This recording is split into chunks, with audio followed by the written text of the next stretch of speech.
Hello everyone, today our topic is agriculture. Western economics का हमने start किया हुआ है। इकोनॉमिक प्लानिंग हमारा कंप्लीट हो चुका है। आज हम करते हैं एग्रीकल्चर। एग्रीकल्चर क्या है, इसका क्या रोल है, इंपॉर्टेंस क्या है हमारी कंट्री के लिए। ऑब्वियसली एग्रीकल्चर हमारा एक मैन फैक्टर है जो इनकम का एक मेन रिसोर्सेज है, तो इसका हमारी कंट्री के ओवरऑल डेवलपमेंट में, इसके जीडीपी ग्रोथ में इसका बहुत इंपॉर्टेंट रोल रहेगा। कोई भी हम प्लान करते हैं या कोई भी एक्टिविटी करते हैं वो इससे हमारी क्या होगी, कहीं ना कहीं कनेक्ट होगी, क्योंकि जो चीज़ सबसे ज़्यादा इंपॉर्टेंट होती है, जिसका रोल होता है, उसके ऊपर तो हमें फिर मेन फोकस ही करना पड़ता है। सबसे पहले कि एग्रीकल्चर होता क्या है। Agriculture is the art and science of cultivating the soil, growing the crops and rising livestock. Agriculture क्या है, कोई भी हमारे पास लैंड अवेलेबल है उसके ऊपर हमारी इस तरीके से हम वर्कआउट करते हैं, यानी कि साइंटिफिकली भी, और हमारी आर्ट को यूज़ करके, आर्ट को हम किस तरीके से यूज़ करते हैं कि हम जितनी भी हमारे पास लैंड अवेलेबल है और जितना हमारा टाइम पीरियड है उसके अंदर हम मैक्सिमम जो हमारा उसका आउटपुट हम कैसे लें, उसी लैंड को या उसी वाटर को यूज़ करके हम किस तरीके से यूज़ करें जिससे कि हमारा जो आउटपुट है वो मैक्सिमम से मैक्सिमम आए। तो उस तरीके से उसको यूज़ करते हैं, कल्टीवेट करते हैं, किसको सोइल को, जो मिट्टी होती है उसको ग्रोइंग करते हैं, उसको उसके ऊपर फसल है उसको क्रॉप करते हैं और हमारे जो लाइफ स्टॉक है उसको बढ़ाते हैं। तो इस तरीके से हम वर्क करते हैं कि हमारी साइंटिफिक यानी कि टेक्नोलॉजी यूज करके हम वर्क करते हैं, एंड आर्टली हम किस तरीके से कि उसको हम मैक्सिमम से मैक्सिमम उसका आउटपुट हम गेन करें। It include the preparation of plant and animal product. Only सिर्फ ये नहीं कि क्रॉपिंग और कल्टिवेटिंग सिर्फ यही एग्रीकल्चर है, कोई भी हम प्लांट को प्रिपेयर करते हैं या एनिमल प्रोडक्ट है जिससे हमें क्या, जो एनिमल प्रोडक्ट है वो उसको हम वहाँ से प्रोड्यूस करते हैं, यूटिलाइज करते हैं for the people to use their distribution of market.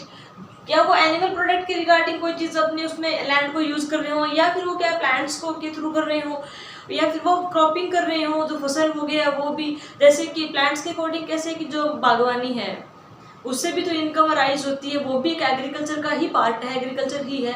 Animal product हम प्रिपेयर करते हैं जिससे कि वहाँ पे किसी की डेयरी फार्म है उसके रिगार्डिंग वो प्रोडक्ट यूज़ करता है, या कुछ चीज़ें होती हैं कि जो सिर्फ व्हीट राइस के अलावा भी हम कोई चीज़ें बनाते हैं वो एग्रीकल्चर के थ्रू हम प्रोड्यूस करते हैं, तो वो सारा का सारा एग्रीकल्चर में इंक्लूड होता है। इन इंडिया की बात करें तो एग्रीकल्चर एक प्राइमरी सोर्स है, बिल्कुल एक मेन फैक्टर है इनकम का, इंडिया के अंदर प्राइमरी सोर्सेज है। ओवरऑल हम इंडिया का एग्रीगेशन निकालें, अलग अलग स्टेट का निकालें जिसका रेट थोड़ा हाई रहता है, किसी में डाउन भी है, लेकिन अगर ओवरऑल हम इंडिया का निकालें तो 58 या मोर देन 58% लोग हैं वो इसी के ऊपर डिपेंड हैं, यानी कि 50-60% लोग हैं ना वो एग्रीकल्चर के ऊपर डिपेंड है। उनका मेन सोर्सेज है जो भी पॉपुलेशन है। फॉरेस्ट्री एंड फिशिंग, जो फॉरेस्ट्री है यानी कि जो भी हमारे जो अनदर क्रॉपिंग के अलावा जो फॉरेस्ट्री का वर्क करते हैं, जो फिशिंग है वो भी एग्रीकल्चर का ही पार्ट है, उसे भी एग्रीकल्चर में ही इंक्लूड किया जाता है।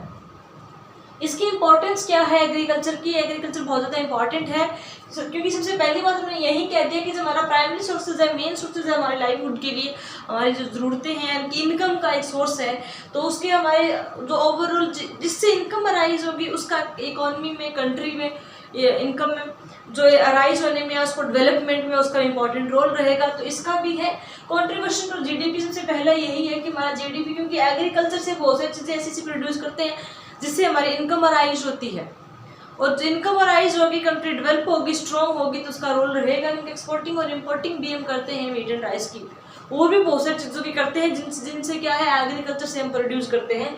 तो इसका जीडीपी को इन्हांस करने में, जीडीपी को बढ़ाने में इसका बहुत इंपॉर्टेंट रोल रहता है। सप्लाई टू वेजेस गुड्स, जो वेजेस गुड्स हैं उनकी भी सप्लाई हम एग्रीकल्चर के थ्रू करते हैं।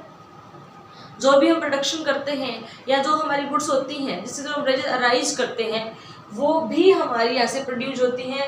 एम्प्लॉयमेंट, ऑब्वियसली हम एग्रीकल्चर के थ्रू हम कोई भी वर्क करते हैं, एम्प्लॉयमेंट तो अराइज हो गई, जिसने कल्टीवेटिंग है उसको जो लैंड है उसको पहले सेटअप करने के लिए भी हमें एम्प्लॉय चाहिए होते हैं, उसके बाद कल्टीवेशन के लिए भी चाहिए होता है, उसके बाद उस फसल को तो उसको देखभाल के लिए भी, लेकिन जब कटाई होती है बिल्कुल उस टाइम भी हमें रिक्वायरमेंट होती है। उसके बाद उसको आगे मार्केट में फर्दर लेके जाना, वहाँ पे उसका एम्प्लॉयमेंट जनरेट होता है क्योंकि मार्केट में जाने वाले चाहिए, वहाँ पे मैनेज करने वाले, अगेन उसको वहाँ पे काउंट डाउन करने वाले, देन आगे फर्दर फिर मार्केट इंडस्ट्री तक सेल करने वाले, तो इसका एक पूरा एक लिंक आउट है।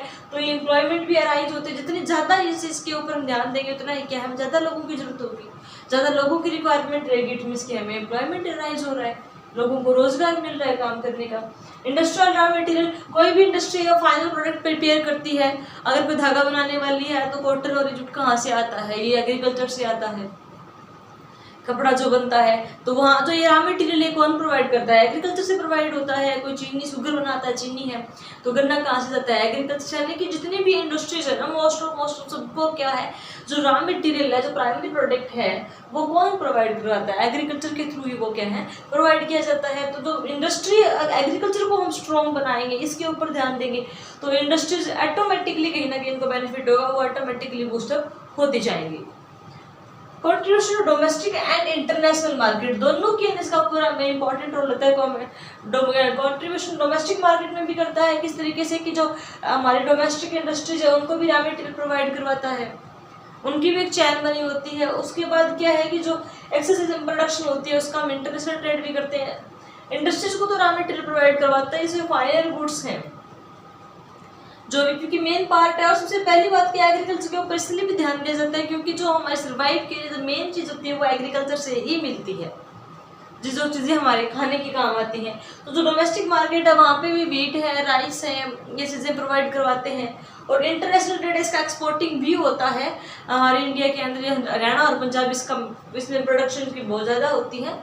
और वैसे अलग अलग स्टेट की बात करें तो एग्रीकल्चर से हमारी काफ़ी चीज़ें हैं जिनके ऊपर क्या है वो एक्सपोर्टिंग भी करते हैं। तो एक्सपोर्ट करेंगे तो इसका मतलब है कि जो फॉरेन करेंसी है वो हमारी कंट्री के अंदर आएगी और जिससे हमारी करेंसी क्या है बूस्टअप होगी, इसकी इकॉनमी है वो डेवलप होगी क्योंकि इनकम राइज होगी इसकी। तो इंटरनेशनल ट्रेड में भी इसका बहुत इंपॉर्टेंट कॉन्ट्रीब्यूशन है और डोमेस्टिक मार्केट को तो चला ही रही है एग्रीकल्चर।